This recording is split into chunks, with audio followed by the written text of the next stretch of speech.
नमस्कार दोस्तों, आप सभी के लिए फिर से एक नई हॉरर कहानी बच्चे की तड़प। उत्तर भारत के एक छोटे से गांव में एक पुरानी हवेली थी, वीरान, टूटी फूटी और रहस्यमय। गांव वाले उसे भूतिया हवेली कहते थे।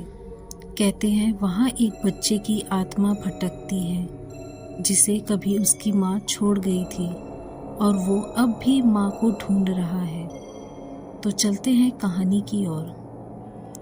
कविता एक स्कूल टीचर थी जो हाल ही में शहर से गांव में ट्रांसफ़र होकर आई थी।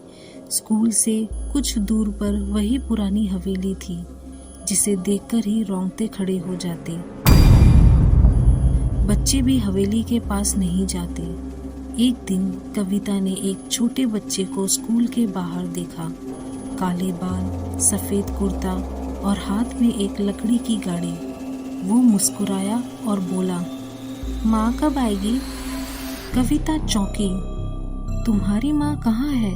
लेकिन बच्चा भागकर हवेली की ओर चला गया। रात को कविता को सपने में वही बच्चा दिखा। वह हवेली की सीढ़ियों पर बैठा था और रो रहा था। अगली सुबह उसने गांव के बुजुर्गों से पूछा। एक बूढ़ा बोला, वो बच्चा 20 साल पहले हवेली में रहता था। नाम था राजू। उसकी माँ ने उसे अकेला छोड़ दिया था और खुद गंगा में कूद गई। बच्चा हवेली में ही मर गया और तब से उसकी आत्मा माँ को ढूंढती फिरती है। कविता ने सब अनसुना कर दिया, मगर अगले दिन स्कूल से लौटते समय रास्ता भटक गई और अनजाने में हवेली के सामने पहुंच गई। दरवाज़ा अपने आप खुला।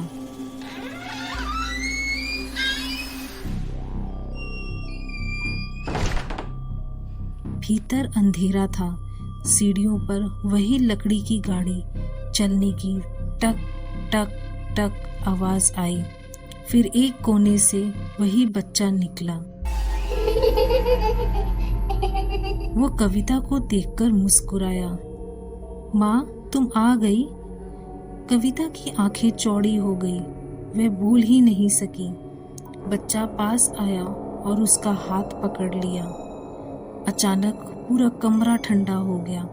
हवेली की दीवारों पर खून से लिखा था, माँ मुझे क्यों छोड़ दिया? कविता जोर से चीखी।